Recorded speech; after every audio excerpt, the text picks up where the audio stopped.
Kita selama ini tidak pernah mencari pembeli, yang kita cari pelanggan. Sementara ketika orang lain bilang kebuli itu adalah dari Timur Tengah, dari Arab, itu kita pikir itu salah.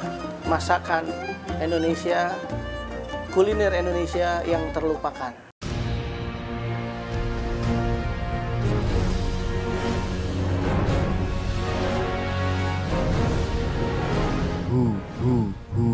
Allah.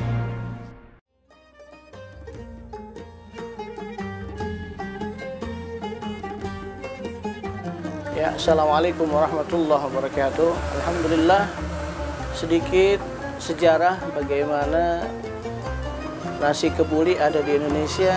Ini versi khusus dari kami, Kebuli Bang Kiki. Yang pertama, kebuli itu sebenarnya hanya ada di Indonesia. Sementara ketika orang lain bilang kebuli itu adalah dari Timur Tengah, dari Arab, itu kita pikir itu salah. Bahkan di Arab aja, kalau yang sudah pernah berangkat umroh, di sana cuma ada nasi mandi, biryani, kabsa, bukhari. Bahkan kebuli kita cari minal uhud nggak ada. Nggak ada tuh yang namanya kebuli. Kebuli itu adalah makanan khas Indonesia. Bagaimana ceritanya? Dulu, ini versi kita, dulu ada pedagang Gujarat dari negeri Yaman yang datang ke Indonesia, khususnya datang ke daerah Sunda Kelapa. Mereka datang dari negeri seberang ke Indonesia untuk berdagang. Dalam perjalanan jauh, akhirnya sampailah di Sunda Kelapa dalam keadaan lelah. Akhirnya minta tolonglah dengan orang asli Sunda Kelapa untuk kiranya dibantu menyiapkan makanan untuk mereka. Walhasil dengan bahan-bahan yang mereka bawa dari negaranya, ada beras yang panjang-panjang yang sering kita kenal dengan basmati, ada bumbu ala kadar yang mereka bawa dari negeri mereka, dikasihlah ke orang asli di Sunda Kelapa. Walhasil dibuatkan. Setelah jadi dicobain oleh penduduk asli Sunda Kelapa. Ternyata rasanya kok nggak sesuai dengan lidah kita nih, kurang inilah, kurang itu. Dengan inisiatif sendiri, dengan inisiatif mereka, ini orang-orang asli Sunda Kelapa, nambahinlah rempah-rempah asli Indonesia yang di negeri lain nggak ada. Apa contohnya? Seperti biji pala, seperti cengkeh, seperti lada hitam dan lain sebagainya. Ya, itu yang mereka tambahkan. Akhirnya setelah ditambahkan itu dicobain, wah kayaknya ini cocok. Disiapkanlah untuk pedagang Gujarat tadi. Setelah disiapkan, lalu dicobain oleh mereka. Apa yang pertama kali terucap dari lidah mereka? Apa? Gabul. Gabul diterima, ajib, rasanya cocok dengan lidah mereka. Walhasil orang kita, wah mungkin ini namanya nasi kobul. Kesini, akhirnya namanya nasi kebuli. Itu adanya hanya di Indonesia. Makanya kalau boleh kita klaim adalah ini nasi kebuli adalah masakan Indonesia, kuliner Indonesia yang terlupakan. Itu sejarah singkat daripada nasi kebuli. Ya. Kalau nasi kebuli sama mandi itu bedanya di apa sih? Ya, selama ini banyak orang yang salah kaprah. Bilangnya jualnya nasi kebuli, ini nasi kebuli. Pas disaji, pas kita lihat di piring, oh kok berasnya panjang-panjang, warnanya kuning. Itu namanya nasi mandi. Kalau nasi kebuli biasanya, kalau orang kita, para habaib, para guru-guru kita, kalau bikin maulid itu dengan beras lokal, beras biasa, dicampur dengan bumbu-bumbu rempah dari racikan mereka, ya, itu diaduk jadilah kebuli. Kalau pakai basmati yang sama kita tahu itu namanya nasi mandi atau nasi biryani atau kabsa. Cuma memang bedanya itu dia dari bumbu. Tapi kalau untuk basmati itu biasanya dipakai untuk nasi mandi, biryani, kabsa dan bukhari.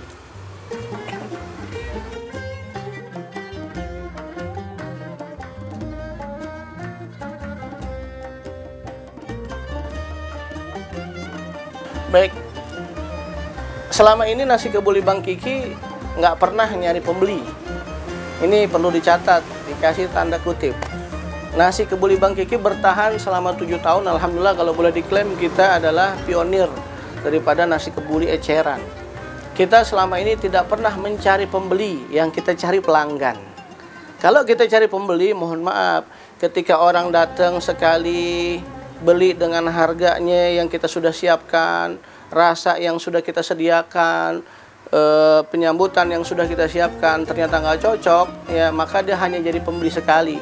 Tapi kalau pelanggan, mencari pelanggan itu syaratnya 3. Yang pertama, ya, kualitas rasa. Kalau rasanya enak, ya, maka orang bakal balik lagi. Terus yang kedua, harganya. Kita di sini harganya paling rohis. Kalau bahasa kita itu paling murah. Kalau ada orang beli, tiba-tiba 1 piring digetok dengan harga sekian ratus ribu umpama, paling hanya sekali belinya. Ini bisa buat makan sebulan. Itu namanya cari pembeli. Dia udah sekali aja belinya, tapi tempat kita harganya murah. Lalu yang ketiga apa? Pelayanan. Pelayanan kita bagus, kita siapkan pelayanan yang bagus. Kalau pelayanan nggak bagus, maka orang cuma ngomong, oh cukup tahu aja.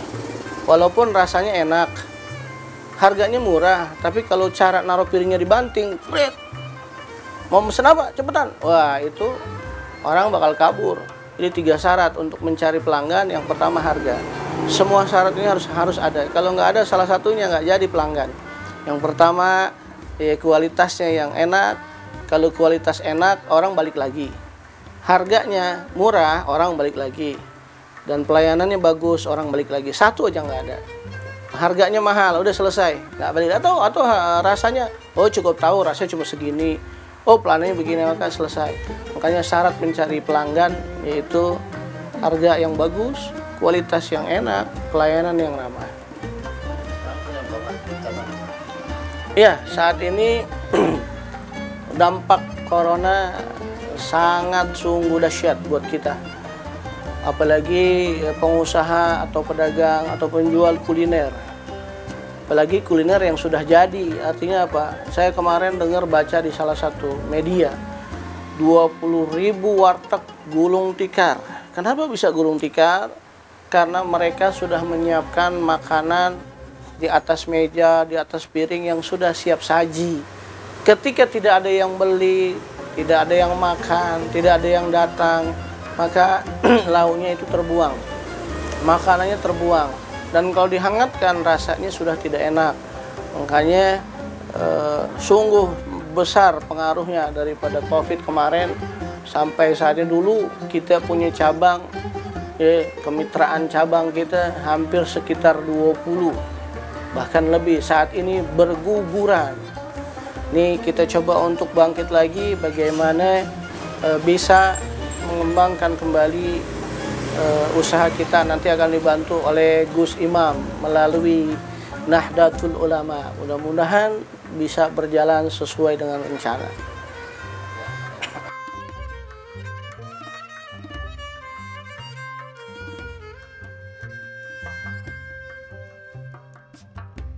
Ya, di Kebuli Bang Kiki ini ada makanan atau menu yang favorit, bestseller, yaitu nasi mandi dan nasi kebulinya. Ada lauknya ayam bakar, ada kambing bakar.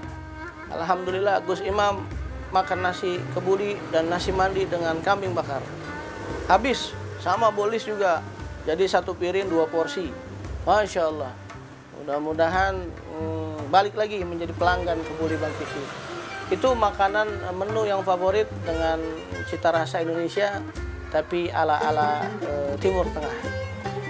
Lalu Kebuli Bang Kiki juga membuka kemitraan untuk teman-teman yang mau punya usaha tapi bingung. Duitnya ada tapi bingung mau ngapain, mau buka usaha apa.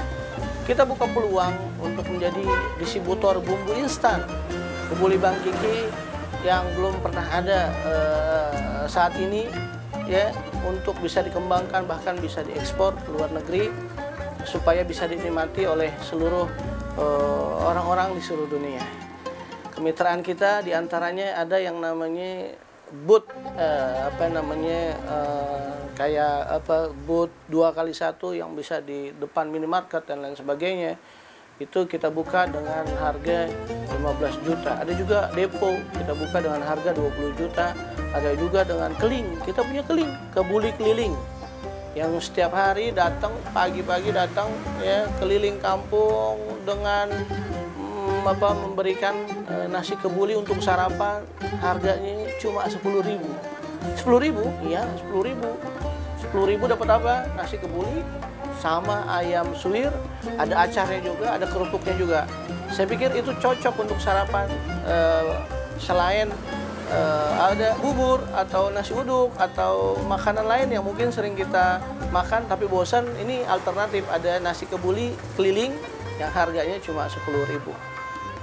Khalas.